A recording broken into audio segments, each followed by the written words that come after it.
नमस्कार दोस्तों, स्वागत है आपका अपने YouTube चैनल राहुल सवर्णा जी पर। दोस्तों आज एक स्टैटिक जीके का बहुत ही महत्वपूर्ण टॉपिक, जो ज्योग्राफी का भी टॉपिक है, स्टैटिक जीके में आता है, जो बिल्कुल चेंजेबल नहीं है, लेकिन इससे रिलेटेड सवाल आपसे एग्जाम में बहुत पूछती है। और उम्मीद करते हैं कि यदि आप लास्ट तक इस टॉपिक के साथ बने रहेंगे तो आज के बाद इस बादल और वर्षा से रिलेटेड जब सवाल पूछा जाएगा तो कभी भी आपको कंफ्यूजन नहीं होगी। इस दोनों में अंतर क्या है, इस अंतर को आप गौर से समझिएगा। आपका ये बादल जो होता है और ये वर्षा जो होता है, लोग इसको एक ही समझ लेते हैं, लेकिन दोनों में अंतर है। ये जो बादल आपका है, इसी बादल का एक समानार्थक शब्द जो है वो आपका मेघ भी होता है। ध्यान दीजिएगा मेरे दोस्त, ये जो आपका बादल लिखा हुआ है, इसी का एक सिनोनिम्स जो है वो आपका मेघ भी होता है। यानी बादल और मेघ ये दोनों एक चीज है और वर्षा बिल्कुल अलग चीज है। बादल जो है बाई लिंग कहा जाए तो बादल पुल्लिंग में आता है और वर्षा जो है वो स्त्रीलिंग के अंतर्गत आता है। बादल मापने वाले यंत्र को नेफोमीटर कहा जाता है और जो वर्षा मापता है उसको रेनगेज कहा जाता है। इस तरह के सवाल तो कई बार एग्जाम में पूछे गए कि जो बादल को मापता है, इस बादल मापने वाले यंत्र को क्या कहा जाता है, तो याद रखिएगा उसको नेफ्रोमीटर कहा जाता है। क्या कहा जाता है? उसको नेफो या नेफ्रोमीटर के नाम से जाना जाता है। और जो ये वर्षा को मापता है उसको कहा जाता है रेन गेज। कई बार पूछा गया है और उम्मीद करते हैं एकदम दिमाग में सेटअप रखिएगा कि बादल और मेघ जो है ये दोनों सेम चीज होता है और वर्षा एक डिफरेंट चीज होती है। भले ही बादल से वो वर्षा होता है, लेकिन दोनों को अलग अलग यंत्र से मापा जाता है। तो यदि आपसे एग्जाम में सवाल पूछा जाए कि बादल को मापने वाला यंत्र क्या है, तो आप बोलेंगे नेफ्रोमीटर, या मेघ मापने वाले यंत्र कौन है, तो नेफ्रोमीटर। और वर्षा की बात किया जाएगा तो वर्षा मापने वाले यंत्र को क्या कहा जाता है, तो आपको रेनगेज कहा जाता है। अब हम आपको बताते हैं इसके कॉन्सेप्ट के बारे में कि आखिर बादल कैसे बनता है और वर्षा होती कैसे है। तो ध्यान दीजिएगा, सागर जल की बात किया जाए या नदी के जल की बात किया जाए या तालाब के जल की बात किया जाए, तो सागर का जल या नदी का जल या तालाब का जल, इसमें क्या होता है कि वाष्पीकरण होता है, वेपोराइजेशन होता है। जब टेम्परेचर बढ़ जाती है पानी का तो उसका वेपोराइजेशन होता है, वाष्पीकरण होता है। और इस सागर जल का या नदी के जल का या तालाब के जल का जब वेपोराइजेशन होता है, जब वाष्पीकरण होता है, तो इसके वाष्पीकरण से नदी के पानी जो है, समुद्र के पानी जो है, ये ऊपर हो जाता है और अधिक ऊंचाई पर जाने के बाद क्या होता है, वह गैसीय फॉर्म में, चूंकि वो हल्का होकर ऊपर उठता है और जब ज्यादा ऊंचाई पर जाता है तो वह गैस के फॉर्म में जो है इधर उधर बढ़ने लगता है। इस गैसीय स्वरूप को, यानी ये जो पानी है, इस पानी के इस गैसीय स्वरूप को ही क्या कहा जाता है, तो याद रखेंगे मेरे दोस्त, इस पानी का जो ये गैसीय स्वरूप है इसी को कहा जाता है बादल। क्या कहा जाता है मेरे दोस्त? इस पानी का जो गैसीय स्वरूप है, इसी गैसीय स्वरूप को कहा जाता है बादल कहा जाता है। क्लियर हो गया कि सागर महासागर का जल या तालाब का जल या नदी का जल जब टेम्परेचर अधिक होने के वजह से पृथ्वी का, जब इसमें वाष्पीकरण होता है और यह वाष्पीकृत होकर ऊपर चला जाता है तो उसको बादल कहा जाता है। और यही बादल जब और भी ज्यादा ऊंचाई पर लगातार बढ़ते चला जाता है तो अधिक ऊंचाई पर आपको पता है कि वहां का टेम्परेचर बहुत कम हो जाता है। जब वहां का टेम्परेचर बहुत कम हो जाता है तो यह बादल कंडेंस हो जाता है, ठंडा हो जाता है और फिर वो पानी के बूंद के रूप में क्या होता है, पानी के बूंद के रूप में top top top top top top गिरने लगता है। और इसी को क्या कहा जाता भाई, तो इसी को कहा जाता है वर्षा। तो बादल क्या है, वर्षा क्या है, क्लियर हो गया कि सागर या महासागर का जल, नदी का जल, तालाब का जल वाष्पीकृत होकर ऊपर ऊपर उठता है तो उस वाष्प या भाप को ही बादल कहा जाता है। अत्यधिक ऊंचाई पर जब तापमान कम हो जाती है और कंडेंस होकर जब वो पानी की बूंद के रूप में टप टप टप टप गिरने लगता है तो इसी को वर्षा कहा जाता है। बादल मापने वाले यंत्र को क्या कहा जाता है, तो नेफ्रोमीटर कहा जाता है और वर्षा मापने वाले यंत्र को रेनगेज कहा जाता है। लेकिन अब मैं आपको बताऊंगा कि बादल कितने टाइप्स के होते हैं और किस टाइप्स के बादल से वर्षा होती है और किस टाइप्स के बादल से वर्षा नहीं होती है, या फिर वर्षा कितने प्रकार का होता है और कौन वर्षा ज्यादा खतरनाक होता है और किस वजह से वर्षा होने लगती है। इन सारे बिंदु पर चर्चा करेंगे, आप गौर से समझिएगा मेरे दोस्त। अभी जो मैं आपको बादल के बारे में बता रहा हूं, ये बादल के बारे में तो आप जान ले मेरे दोस्त, ये आपका बादल जो है ये 4 प्रकार का होता है। बादल कितने प्रकार का होता है, ये बादल आपका 4 प्रकार का होता है। नाम गौर से सुनिएगा। एकदम हड़बड़ाने की बात नहीं, ये कॉन्सेप्ट का बात है। यदि एक बार आपके दिलो दिमाग में ये कॉन्सेप्ट चली जाएगी तो 100% आपका कारगर होगा। यदि छुट्टी के दिन में आप लोग छुट्टी मत समझिए, आप लोग इसको अच्छे से एंजॉय कीजिए, पढ़िए, सीखिए, क्योंकि आपके जीवन में जो है आपकी मेहनत के अलावा कोई विकल्प नहीं है आपको सफल होने का। और हमेशा याद रखिएगा, गरीबी का विकल्प कामयाबी होता है, गरीबी का विकल्प कभी भी लाचारी नहीं होती है। इसलिए कामयाब होकर अपने गुरुजन और माता पिता के सम्मान को बढ़ाइए। आप लोग बढ़िया से पढ़िए।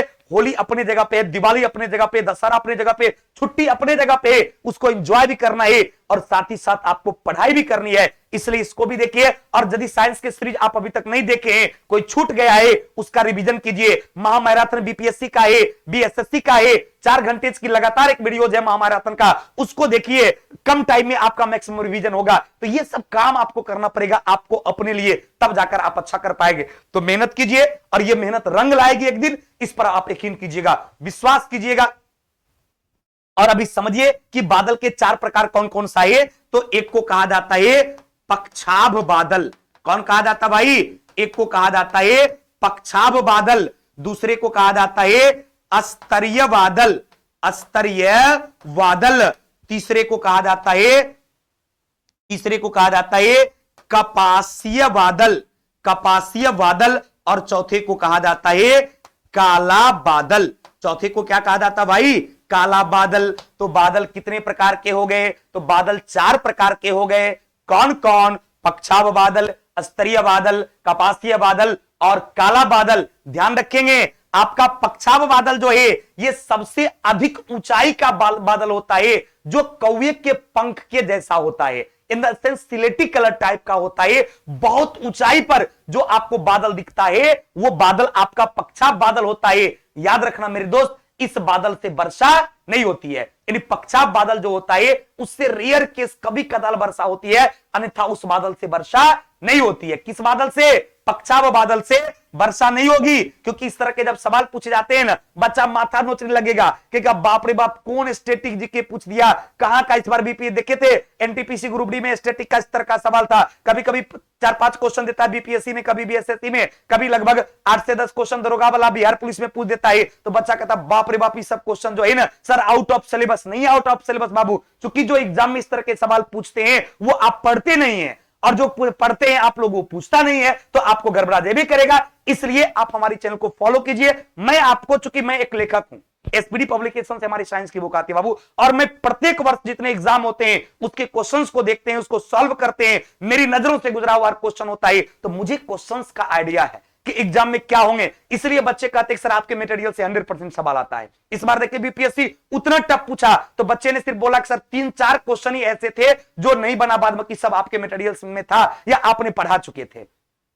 तो 3-4 क्वेश्चन नहीं बना, इन द सेंस 30 में से लगभग 25 प्लस बना, बहुत होता है। यदि आप 25 प्लस स्कोर 30 में करते हैं तो 100% रिजल्ट होगा। नहीं, आपका 70 प्लस 80 प्लस मार्क्स यदि आता है तो आपका रिजल्ट कोई नहीं रोकेगा। तो कहने का मतलब था कि इसके लिए आपको थोड़ा सा पेशेंस रखना होगा, आपको पढ़ना पड़ेगा। खाली 2 मिनट वीडियो देखे, चल गए, गर्लफ्रेंड से बतियाए, बॉयफ्रेंड से बतियाए, दिस दैट किए, तो मामला तो गड़बड़ा देवे करेगा बाबू। तो इसलिए आप लोग पढ़िए एकदम ध्यान से।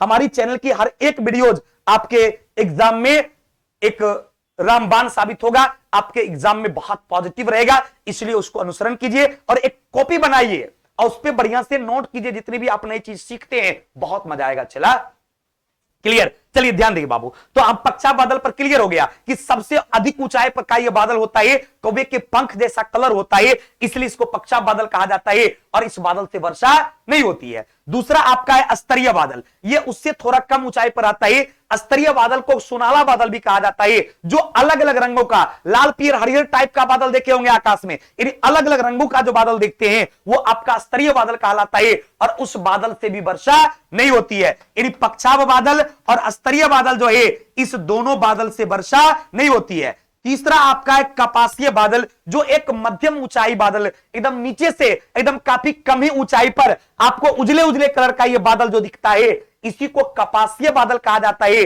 उसका कलर जो है ना रुई के ढेर के जैसा लगता है, जैसे लगता है कि रुई का ढेर जो है वो उड़ रहा है, तो वो चूंकि रुई के ढेर के जैसा लगता है इसलिए इस बादल को कपासीय बादल कहा जाता है। और इसी बादल से मूसलाधार वर्षा होती है, यानी सबसे ज्यादा वर्षा किस बादल से होती है, तो आपका कपासीय बादल जो है इससे भयंकर वर्षा होती है, यानी मूसलाधार वर्षा जो है वो आपको कपासीय बादल से होती है। और कभी कभी क्वेश्चन पूछता है कि आपका रिमझिम रिमझिम वर्षा किससे होती है, तो याद रखिएगा आपका जो ये काला बादल है इसी को वर्षा बादल भी कहा जाता है। और ये काला बादल जब लगाता है देखिएगा पूरा अंधेरा हो जाता है, और जब वो बरस रहे तो झिम झिम झिम झिम झिम झिम रिमझिम रिमझिम रिमझिम वर्षा होती रहती है, और काफी आनंद उस वर्षा में आता है। तो वो वर्षा आपका कौन था, काला बादल के माध्यम से होने वाली वर्षा थी। इस तरह से बादल का ये 4 टाइप्स हो गया, और उम्मीद करते हैं ये कॉन्सेप्ट आपके दिलो दिमाग में सेट हो गया होगा। और बादल को मापेंगे किससे, तो नेफ्रोमीटर से।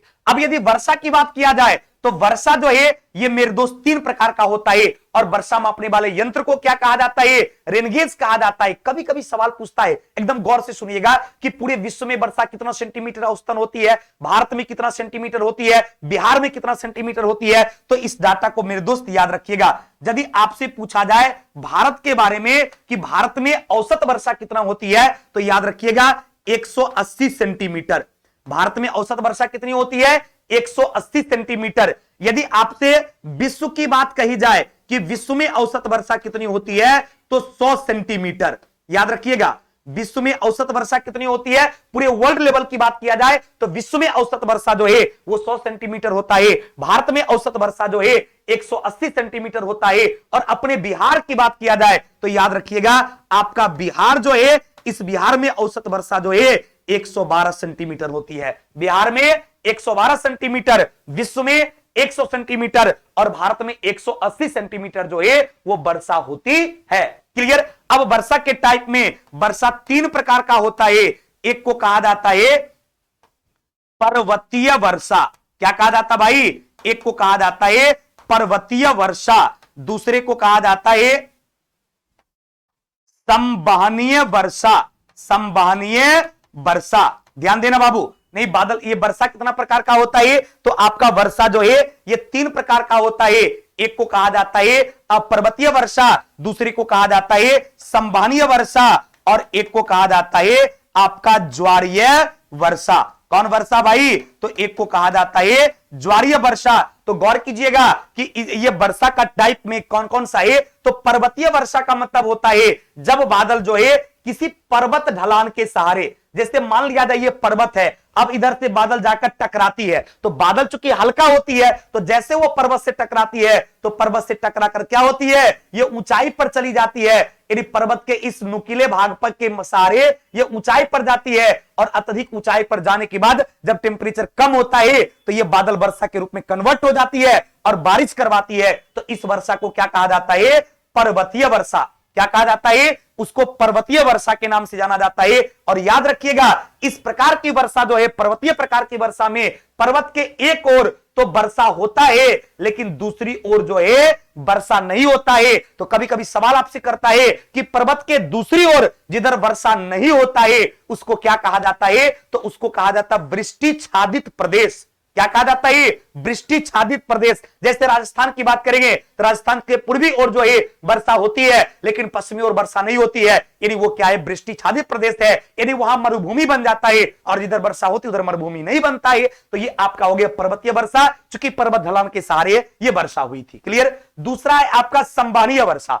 संवहनीय वर्षा में क्या होता है कि जैसे विषुवत रेखा से पर गर्मी बहुत ज्यादा पड़ती है। आपको पता है कि पृथ्वी का जो विषुवत रेखा है वहां पर गर्मी बहुत भयंकर पड़ती है। तो यदि चूंकि पृथ्वी के विषुवत रेखा जो होता है, इसको गौर से समझिएगा मेरे दोस्त।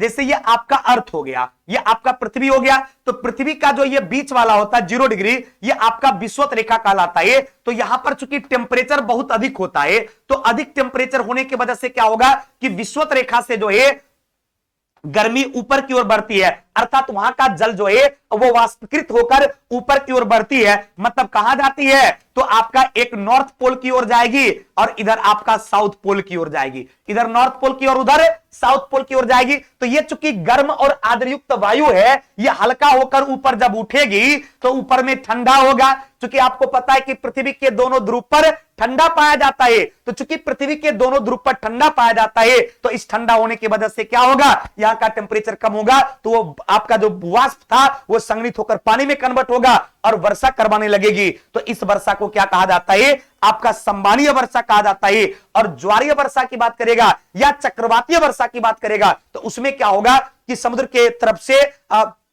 नमयुक्त वायु जब स्थल की ओर बढ़ती है, तो स्थल की ओर बढ़ने के बाद जहां पर टेम्परेचर उसको ज्यादा मिलता है, नहीं वहां पर संघनित होकर ऊपर उठ जाती है, या जहां पर पर्वत का त्रिकोणीय संरचना मिलती है वहां पर वो भयंकर वर्षा कर, जैसे कि आप सुने होंगे कि मासिनराम मेघालय में भयंकर वर्षा होती है। किस प्रकार की, तो वहां संबंधीय वर्षा होती है, क्योंकि बंगाल की खाड़ी तरफ से नमयुक्त वायु आती है। अब वहां पर गारो खासी जयंतिया क्या है, इस तरह का एक स्ट्रक्चर बनाती है, कहां पे, मासिनराम में, मेघालय में, और इस तरह का स्ट्रक्चर गारो खासी जयंतिया बनाती है। तो इसके बीच में जब वो पड़ता है तो फिर उसी पर्वत ढलान के सारे ऊपर उठ जाता है और वहीं पर क्या करती है, भयंकर बारिश करवाती है। प्रत्येक दिन आपने सुना होगा दोपहर के 12 बजे भयंकर बारिश मासिनराम यानी मेघालय में आपको होता है। तो इस तरह की वर्षा जो है वो आपका ज्वारीय या चक्रवातीय वर्षा के नाम जाना जाता है। तो ये था आपका वर्षा, वो था आपका बादल। उम्मीद करते हैं 100% चला होगा। और जो एग्जाम्स के क्वेश्चन है वो भी आप समझ होंगे कि बादल मापने वाले यंत्र को नेफ्रोमीटर और वर्षा मापने वाले यंत्र को रेनगेज कहा जाता है। भारत में वर्षा 180 सेंटीमीटर, विश्व में वर्षा 100 सेंटीमीटर, और बिहार की बात किया जाएगा तो बिहार में वर्षा 112 सेंटीमीटर औसतन होती है। क्लियर। और वायु की आर्द्रता की बात करेगा तो वायु की आर्द्रता मापने वाले को हाइग्रोमीटर और वायु के घनत्व मापने वाले को हाइड्रोमीटर। डेंसिटी की बात करेगा ड्रो वाला हाइड्रोमीटर, और घनत्व की बात करेगा तो हाइड्रोमीटर, और आर्द्रता की बात करेगा तो हाइग्रोमीटर। उम्मीद करते हैं ये पूरी कॉन्सेप्ट जो है बादल और वर्षा का आपके दृष्टि पटल पर उतर गया होगा, दिमाग में 100% चला हो गया। यदि ये वीडियो अच्छा लगा तो आप लोग लाइक कीजिए, सब्सक्राइब कीजिए हमारे चैनल को यदि आप नए देख रहे हैं तो, और शेयर कीजिए, और उम्मीद कीजिए कि आप लगातार यदि हमारे चैनल से बने रहेंगे तो आपके आने वाला समय जो है ये बहुत बेहतर हो जाएगा। थैंक यू वेरी मच, बहुत बहुत धन्यवाद।